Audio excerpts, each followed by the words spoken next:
আসসালামু আলাইকুম ভাই বোনেরা, সবাই ভালো আছেন? রহমতে আজকের আমি আপনাদের দেখাচ্ছি ক্যারেটে সবজির উদ্দিষ্ট খোসা, আমার খাঁচার বিষ্ঠা ও ঘাস দিয়ে গাছের চারার জন্য পাশ তৈরি। এটি সম্পূর্ণ ন্যাচারাল। এটি ডিমের খোসা রয়েছে,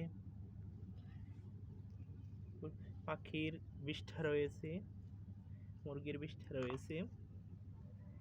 এগুলো গাছ বেড়ে ওঠার জন্য সহায়ক। এছাড়া আমি পেয়েছি মুরগির খাদ্য, কেঁচো, ছোট পোকা। এই পোকাগুলো বেশি জন্মে যখন মাছি এর ভিতরে প্রবেশ করতে পারে, কেটে এদের এভাবে ফাঁকা রাখতে হয়। এই ফাঁকা অংশ এভাবে রাখলে এই পোকাগুলো বেশি উৎপন্ন হয়। বিটল পোকার বিনা খরচে বিটল পোকা এভাবে চাষবাস করা যায়। এই চাষাবাদ একেবারেই সহজ,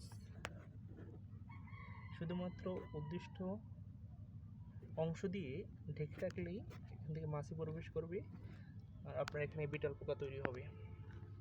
এখন উদ্দিষ্ট অংশ আবার আমি এভাবে দিয়ে দিচ্ছি এটার ভিতরে।